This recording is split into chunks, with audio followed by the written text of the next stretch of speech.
Hello, this is my first video. It's been a long time coming. If this is the first time that you're on my YouTube channel, please check out the videos that I posted 3 years ago.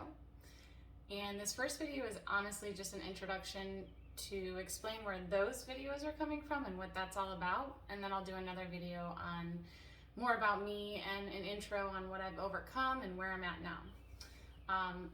My name is Rebecca Farmer. I am an overcomer of over 10 autoimmune diseases, chronic Lyme disease, chronic C. diff, severe mood disorders, lots of digestive issues, and those videos that were posted 3 years ago is where I was at. I have a background of keto for over 15 years. I did keto, I did it growing up. I was basically paleo before that, never ate lots of sugar or anything like that. But I wound up at 69 pounds in May of 2019 in the emergency room, being told that I needed to remove my colon and be hooked up to a feeding tube. The reason that I was 69 pounds is not because of starvation. At one point I was actually eating 6,000 calories and still losing weight. I had a chronic C. diff infection. C. diff is a bad bacteria that takes over the good bacteria in your gut. And I think that I had it long before I was ever diagnosed with it. I had over 13 rounds of antibiotics. I was resistant to all of them. I had 3 fecal transplants, and the C. diff was still seated in my gut. It was still literally just malnourishing me. I was not absorbing any nutrients for a long time. I think that the autoimmune issues compounded and got worse and worse over time. The C. diff definitely was the worst thing that I've ever dealt with. Chronic Lyme disease, kind of funny, is probably the easier of all my diagnoses. Lots of chronic fatigue. At one point I was actually bedbound, and it was around the time that I started recording the videos at the beginning of my channel. So at that time, I knew that I had chronic Lyme disease and some autoimmune issues, but I was not aware of over half of them still. And I was convinced that keto was the way, because the high fat ratio did help to mitigate non-epileptic seizures that I was dealing with. It gave me the energy to actually get out of bed. When you go back and watch those, you will see that the way that I speak is slower. You might not even believe that it's actually me. It's me. And it's very difficult for me to go back and watch that because it is still fresh. That was only 3 years ago. And you'll hear me say things like, oh, I ate a lot of fat today. All the fat is feeding my brain. And yes, while that was true, I was missing a lot of the very important components of animal fats versus plant fats. I was super keto. I was all coconut oil. I didn't eat a lot of meat. I ate protein, but I ate more chia seeds, almond butter, avocados, baby spinach, turmeric, all of the things that are high in anti-nutrients. And I was not familiar with anti-nutrients until Danny Vega actually told me about them. And I resisted that for a long time, even after he told me about them. So I was very comfortable with keto. I know it in and out. I liked my glucose numbers being in the 70s or the 80s at the most. I liked my ketones being above 4.0, usually 6.0, 6.5. I was floating in ketones because it mitigated a lot of the pain that I was feeling from fibromyalgia, from Lyme disease. It helped with the chronic fatigue, but it was not sustainable. And I was very reactive to protein. My blood sugar would spike after like 30 grams of protein. I was extremely insulin resistant, not because of obesity, but because of the opposite. I was so malnourished, I had no muscle on my frame. I was skin and bone. And that itself can create insulin resistance. I also had issues with my glucagon receptors, which I won't get into right now. You might want to look up Benjamin Bickman if you're interested in that. But my point of being here now is to tell you that it's all been reversed. It's a done deal. God has healed me. Meat has been the medicine. So in May of 2019, God really twisted my arm and he said, I want you to give up this keto stuff because you're addicted to it. I was very addicted to it. I was struggling with binging at that point.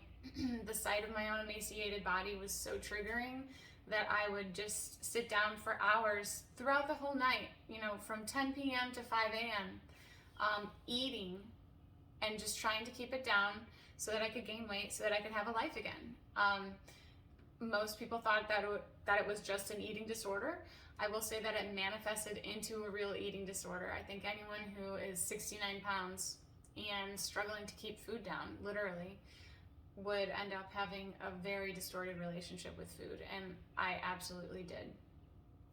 That is something that I never thought I would be free from. I also never thought that I would have food freedom the way that I do now, where I can just sit down, eat intuitively, and just like that, I know when to put my fork down. I'm done. And that's leptin sensitivity. And that's what I desire for other people now. So I'm here to share that there's nothing that is not reversible, that you were created with a purpose, that we are truly fearfully and wonderfully made. And when we remove the interference and provide a proper foundation, incredible things happen. And that's what happened in my life. And it wasn't going to happen until I really surrendered a lot of the things that became my comfort blankies and my comfort zones, which for me was keto. It was the only thing that I felt like I had control over. Being able to eat in a way to make my glucose and my ketones do certain things. It was very empowering to be able to eat in a way that took me from being bedbound to being able to go out on nature hikes again. As you can see in those videos, I could not even string together words properly. I was speaking slower. I was a different person. I was severely malnourished. And I honestly cannot watch all those videos, but I will make them public for people to see where God has taken me in just 3 years and where he can take you. The catalyst was surrendering to God's will and really letting go. And in that moment in the emergency room, when I decided to do that, I actually received wisdom, and I was using my critical thinking skills again. And I realized this carnivore diet thing doesn't have to be just strict beef, salt, and water. That's what I had tried 8 times. I tried it and I failed each time because it was so rigid. It was restrictive, and that did not sit right with me.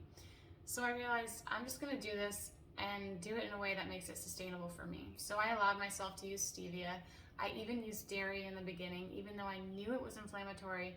It is hyperpalatable. It acts on our opioid receptors, so it's addictive by nature. And I used that for myself. I needed to gain weight, and that was my priority. And so I gained 4 pounds in that emergency room. I asked the dietitian to give me permission to get only meat, so she put me in contact with the chef in the kitchen. True story, right now. And so I was in contact with the chef, and he was sending up multiple entrees of meat, hard-boiled eggs, and butter at the hospital. And I was literally hoarding them in my room and throwing out the trays of carbs and weight gainer shakes and crap that they were also sending up.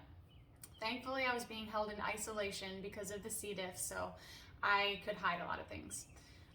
But at the end of that week, I gained 4 pounds. My electrolytes stabilized, my blood sugars stabilized, the ulcerative colitis flare-ups, involuntary throwing up completely stopped within a week.